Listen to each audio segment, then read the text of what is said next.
और सीधे चलेंगे बिहार के मोतिहारी, जहां पर मध्य प्रदेश के मुख्यमंत्री डॉक्टर मोहन यादव जनसभा को संबोधित कर रहे हैं। क्या कुछ कह रहे हैं, तो लेते हैं। उज्जैन से आता बाबा महाकाल की नगरी से और आपके बीच आकर देवघर से आ रहा हूं, तो ऐसा लगता है जैसे अपने घर आ गया। दोनों हाथ जोड़ के आपको भी प्रणाम करता हूं, आपका अभिनंदन करता हूं।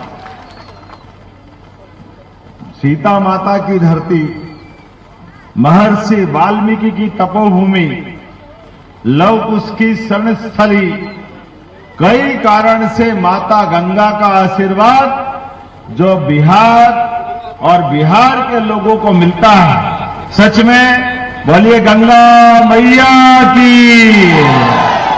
और आपका भाग्य भी इतना जोरदार है, भगवान कृष्ण के काल से बिहार है सबसे अच्छा ही करता, सबसे बढ़िया करता।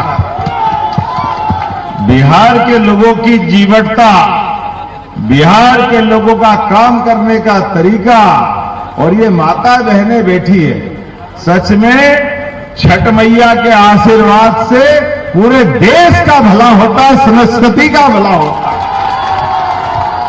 माता बहनें अपने परिवार की आधार, इनकी अपनी साधना से पूरा घर आनंद से डूब जाता है। पति की दीर्घायु, पुत्र स्वस्थ रहे, परिवार में सुख समृद्धि आए, इतने साधना से आप अपने उस डूबते सूर्य से उगते सूर्य के बीच छठ मैया का ये त्योहार मनाते हैं। लेकिन बड़े दुर्भाग्य के साथ कहना पड़ेगा, जाने क्या दुश्मनी है कांग्रेस वालों को हमारे त्योहार से, हमारे देवी देवताओं से, हमारे सनातन संस्कृति से। जब भी बोलते उल्टा ही बोलते, इनके मन में भाव भी। अब छठ मैया, इनको छठ मैया का महापर्व इनको मजाक लगता है। अरे सबक सिखाना, इनको ठिकाने लगाना इनकी इस भावना के कारण से। ये माता बहनें एक एक कसम खा करके जाना कि जिसको त्योहार की इज्जत नहीं, जिसको देवी देवताओं की इज्जत नहीं, वो चुनाव में क्या करेगा।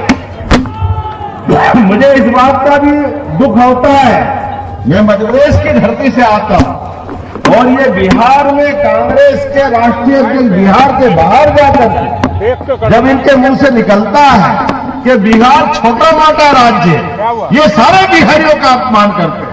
बिहार को छोटा मोटा राज्य है।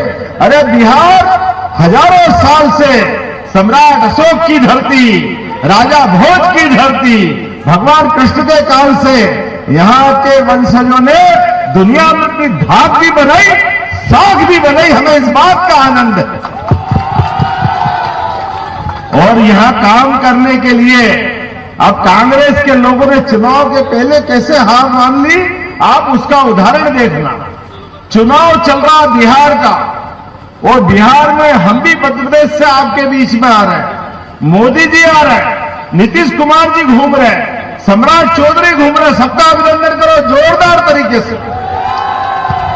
लेकिन कांग्रेस के नेता राहुल गांधी आज चुनाव है, कल चुनाव है, ये छोड़कर मध्य प्रदेश में छुट्टी बिताने गए अपने वहां हिल स्टेशन पचमढ़ी में।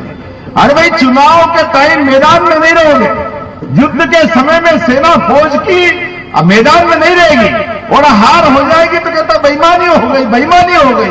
आप में दम ही नहीं आने का, आपको मैदान में आने का दम नहीं, इसलिए पहले ही मैदान छोड़ दिया। और 3 दिन 4 दिन पहले जब सेकंड चरण का चुनाव था, तब भी चुनाव के दरमियान यहां कुछ बोलने के बजाय बिहार में वोट मांगने नहीं आए, दिल्ली में प्रेस कॉन्फ्रेंस कर रहे हैं और वहां कह रहे हैं हरियाणा का चुनाव बेईमानी से हराया। अरे हरियाणा भी तुम्हारे अकर्मण्यता के कारण से हारे थे, और बिहार में भी तुम्हारा सुपड़ा साफ होने वाला है, कोई बचाने वाला नहीं। चुनाव के समय चुनाव जैसी बात करो, अपने अच्छे काम को बताओ, आपके मन में भाव कैसा है। आज हमारे बीच में उदाहरण इस बात का, मैं उज्जैन से आता हूं और सांस्कृतिक अनुष्ठान का पर्व चल रहा है। जब से बाबा विश्वनाथ के धाम पर यशस्वी प्रधानमंत्री ने काशी विश्वनाथ लोक का लोकार्पण किया, काशी के माहौल बदला। भगवान राम अयोध्या में मुस्कुरा रहे हैं। मुस्कुरा रहे कि नहीं मुस्कुरा रहा है? बोला जय जय श्री राम। तो आज यहां हम इस बात की बात कर रहे हैं कि अयोध्या से बिहार का संबंध कई लाख साल पहले माता सीता माता के नाम पर सीतामढ़ी धाम यहां है। ऐसे में सीतामढ़ी के आधार पर सीता मैया से भगवान राम का विवाह हुआ।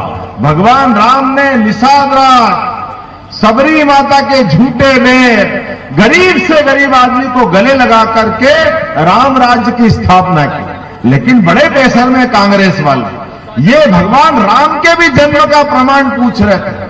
और बताओ अयोध्या में भगवान राम पैदा हुए कि नहीं? बोलो हुए कि नहीं अयोध्या में राम?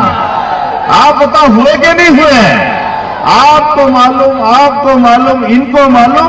अगर नहीं मालूम तो कांग्रेस को नहीं मालूम। ये कोर्ट में, हाई कोर्ट में, सुप्रीम कोर्ट में शपथ पत्र दे रहे हैं। कहां राम, कहां पैदा हुए, किसने देखा? अरे बड़े दुर्भाग्य के साथ कहना पड़ेगा, राम और कृष्ण की धरती पर 5000 साल पहले भगवान कृष्ण हुए, लाखों साल पहले भगवान राम हुए। और पूरे देश के लोग विदेश में किसी देश में चले जाए, अमेरिका, इंग्लैंड, किसी देश में, वो जाकर अपना परिचय दे कि आप कहां से आए, आप केवल ये बोल दो मैं राम और कृष्ण की धरती से आया हूं। वो सामने वाला अपने आप कह देगा ये हिंदुस्तान से आए, ये दुनिया को मालूम। लेकिन नहीं मालूम तो कांग्रेस और उनके साथ वालों ये लगातार मजाक बन रहा है। लेकिन आज जब मैं आपसे बात कर रहा हूं तब तो और मुझे इस बात को बोलना पड़ेगा कि जब अयोध्या में भगवान राम मुस्कुरा रहे हैं, बाबा महाकाल के महालोक के बाद हमारा उज्जैन पूरा बदल गया। मैं आपको आपके बीच में एक बात और बताना चाहता हूं। ये भारतीय जनता पार्टी है जो सांस्कृतिक राष्ट्रवाद के आधार पर पर्यटन की ताकत बढ़ा करके गरीब से गरीब आदमी, ऑटो वाले, ठेले वाले, होटल वाले, चाय वाले, छोटे मोटे सामान बेचने वाले, उज्जैन में पहले 50-60 लाख से ज्यादा लोग नहीं आते थे। जब से बाबा महाकाल का महालोक बना, एक बार बाबा महाकाल का जयकारा लगा, महाकाल महाराज की। जैसे उज्जैन में बाबा महाकाल का महालोक बना, उज्जैन की एकदम काया पलट हो गई। सारे लोगों की जिंदगी में बड़ी ताकत बन गई। धार्मिक पर्यटन का बड़ा केंद्र उज्जैन बन गया। आज हमारे उज्जैन में 7 करोड़ लोग बीते साल आए। कहा 50-60 लाख लोग आते थे, ये 7 करोड़ लोग आए और इससे पूरा माहौल बदला। लेकिन दुर्भाग्य के साथ कहना पड़ेगा, जब हम ये बात करते हैं तो आज के समय राम जी का मामला आया। अब कांग्रेस जब सुप्रीम कोर्ट से फैसला हो गया, भगवान राम धूमधाम से मुस्कुरा रहे हैं, तो क्या हम भी राम वाले हैं, हम भी राम वाले हैं, हमने क्या विरोध करा? अरे भैया तुमने तो कहां का विरोध नहीं किया, दुनिया जानती। लेकिन चलो अभी क्या देर हुई, अभी जमुना जी का कृष्ण कन्हैया बाकी है। बाकी है कि नहीं बाकी है? आप बताओ बाकी है कि नहीं? बोलो गोपाल कृष्ण भगवान की।